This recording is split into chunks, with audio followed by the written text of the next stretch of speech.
மகாத்மா காந்தி சிறையில இருந்தப்போ ஸ்மட்ஸ் அப்படிங்கிற மகா கொடியவர் ஜெயிலரா இருந்தாரு.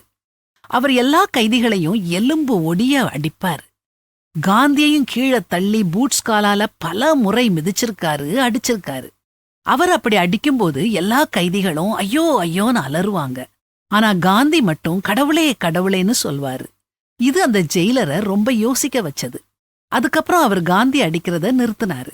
ஆனா காந்தி அவ்வப்போது உற்று பாப்பாரு. காந்தி புன்னகைப்பாரு.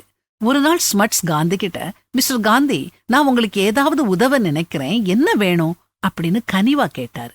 ஏதாவது புத்தகம் கொடுங்கன்னு காந்தி கேட்டாரு. பைபிள் சம்பந்தமான சில புத்தகங்களை அவரு கொடுத்தாரு. 2 பேரும் நண்பர்களா மாறினாங்க.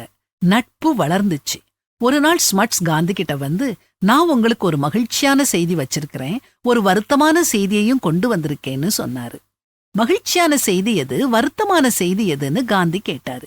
இன்னைக்கு உங்களுக்கு விடுதலை, இது மகிழ்ச்சியான செய்தி. ஆனா உங்களை பிரிய என்னால முடியல, இது வருத்தமான செய்தின்னு சொன்னாரு. காந்தி ஸ்மட்ஸ பார்த்து, நான் உங்களுக்கு ஒரு பரிசு தர்றேன், என் நினைவா வச்சுக்கோங்கன்னு சொல்லி தான் சிறையில தச்ச பூட்ஸ அவருக்கு பரிசா கொடுத்தாரு. அத ஆவலோட அணிஞ்சு பார்த்த ஸ்மட்ஸ், இவ்வளவு துல்லியமா தைக்க என் கால்களோட அளவு உங்களுக்கு எப்படி கிடைச்சதுன்னு கேட்க, காந்தி சிரிச்சுக்கிட்டே தன்னுடைய மார்பு துண்ட விலக்கி காட்டினாரு. ஆரம்பத்துல ஸ்மட்ஸ் காலால உதைச்சப்போ ஏற்பட்ட வடுக்கள் இருந்துச்சு. இந்த வடுக்களை அளந்துதான் தச்சேன்னு காந்தி சொன்னாரு. தடால்னு சத்தம். ஸ்மட்ஸ் காந்தியின் கால்களை பிடிச்சுக்கிட்டு கதர்னாரு. நான் மிருகம், கொடிய கேவலமான மிருகம், என்னைய மன்னிச்சிருங்க, இனிமேல் யாரையும் அடிக்க மாட்டேன்னு சொன்னாரு. ஒரு நிமிஷத்துல ஒரு கொடிய மிருகம் மென்மையான மனிதனாக மாறுச்சுது. கல்லையும் கனியாக மாற்றலாம்னு இதத்தான் சொன்னாங்களோ? நாம மனசு வச்சா யாரையும் மன்னிக்கவும் முடியும், மாற்றவும் முடியும். மன்னிக்கின்ற மனம்தான் மனிதனை மகாத்மாவாக மாற்றும்.